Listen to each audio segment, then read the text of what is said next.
नमस्कार बच्चों।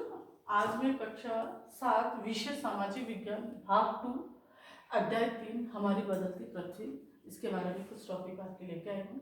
इसके कुछ टॉपिक आपने पिछले अध्याय में पढ़ा था, इसी अध्याय का कुछ टॉपिक पिछले वीडियो में पढ़ा था। पिछले टॉपिक में हमने पढ़ा था कि हमारी पृथ्वी पर जो विभिन्न प्रकार के तटीय स्थल आकृतियां जो बनती है अपतन एवं निक्षेपण के प्रक्रम के द्वारा, वो उसमें नदी के कार्य में हमने पढ़ा था कि नदी के द्वारा हमारी पृथ्वी पर अपतन और निक्षेपण के प्रक्रम से किस प्रकार की तटीय स्थल आकृतियां बनती है।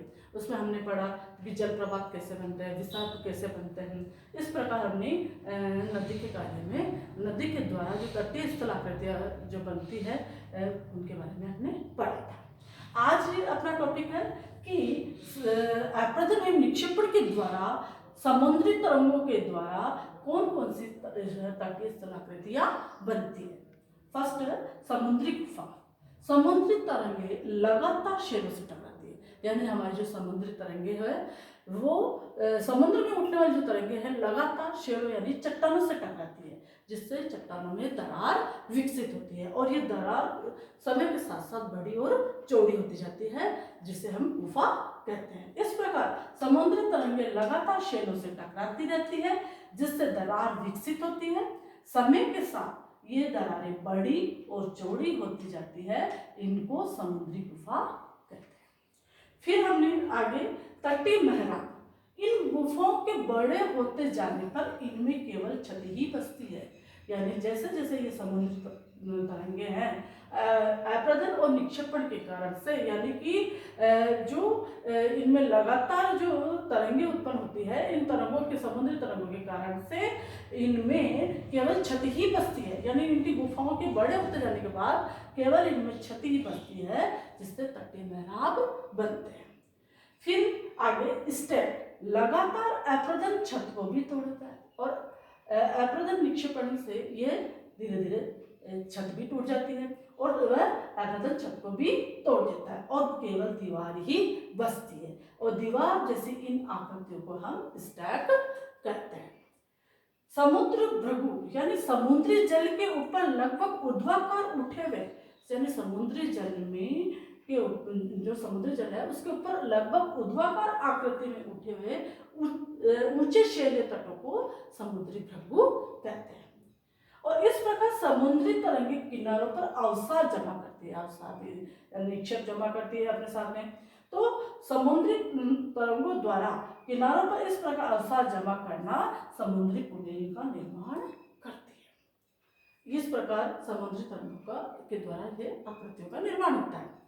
अब हिमनद के कार्य, ये हिमनद के द्वारा किस प्रकार तटीय स्थलाकृतियों का निर्माण होता है, यानी अपतन और निक्षेपण के प्रक्रम द्वारा हिमनद किस प्रकार तटीय आकृतियों का स्थलाकृतियों का निर्माण करता है।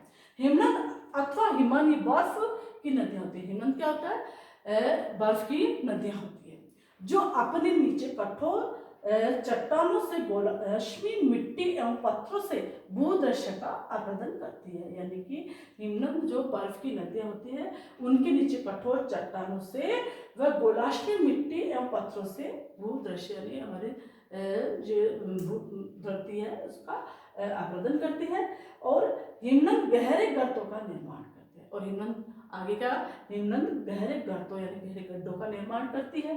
हिमनद के द्वारा यानी बर्फ की नदियों द्वारा गहरे गर्तों का जो निर्माण होता है वो पर्वतीय क्षेत्र में बर्फ पिघलने से उन गर्तों में धीरे धीरे जल भर जाता है और वे सुंदर झील बन जाते हैं। इस प्रकार पर्वतीय क्षेत्र में बर्फ पिघलने से उन गर्तों में जल भर जाता है और वे सुंदर झील बन जाते हैं।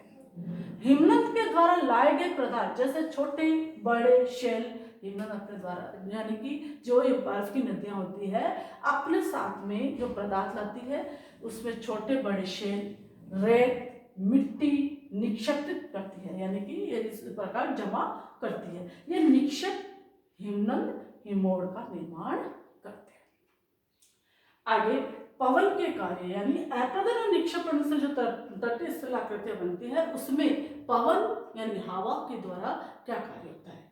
रेगिस्तान में पवन, रेगिस्तान जो जहाँ बालू होती है उनमें पवन, अपरदन एवं निक्षेपण का प्रमुख कारक है।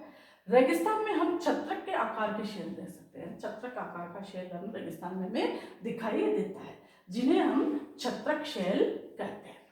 पवन चलने पर यानी हवा चलने पर वह अपने साथ रेत को एक स्थान से दूसरे स्थान पहुंचाती है। यानी कि रेगिस्तान में जैसे ही हवा चलती है, पवन चलती है, तेज हवाएं चलती है, तो वह अब रेत को एक स्थान से दूसरे स्थान पहुंचाती है। और जहां ये पवन का बहाव रुकता है वह रेत गिरकर छोटी पहाड़ी बनाती है, जिसे बालू टिब्बा कहते हैं।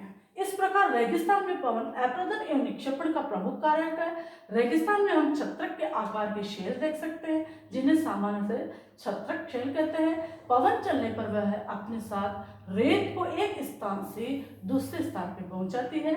जब पवन का बहाव रुकता है तो यह रेत गिरकर छोटी पहाड़ी बनती है, जिसे बालू का टिब्बा कहते हैं। जब बालू का यह टिब्बा होता है, इसमें महीन एवं हल्के कण भी होते हैं। तो ये बालू के कण वायु इनको उठाकर अत्यधिक दूर ले जाती है, और ये बालू के जो कण है विस्तृत क्षेत्र में निक्षेपित हो जाते हैं, बड़े क्षेत्र में जाके वहाँ जमा हो जाते हैं, तो इसे लोयस कहते हैं।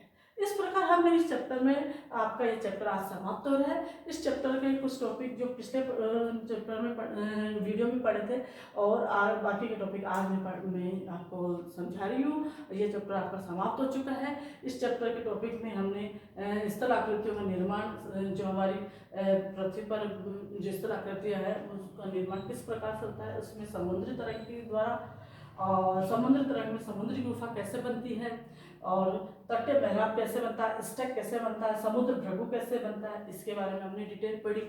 फिर हिमनद के द्वारा यानी जो बर्फ की नदियां हैं, ये इनके द्वारा हमारी जो तटीय स्थल आकृति है इनका निर्माण किस प्रकार से होता है। और लास्ट में हमने पढ़ा कि पवन के द्वारा यानी रेगिस्तान में जो पवन हवा चलती है उनके द्वारा किस प्रकार से तटीय स्थल आकृतियाँ बनती है, इसलिए बालू का टिब्बा बनता है। और साथ में जो इनके द्वारा जो लाया व निक्षेपित जो महीन रेत के कण होते हैं वो जहाँ जमा होते हैं और इन्हें लोयस के नाम से हम जानते हैं। इस प्रकार यह चैप्टर आपका समाप्त हो गया।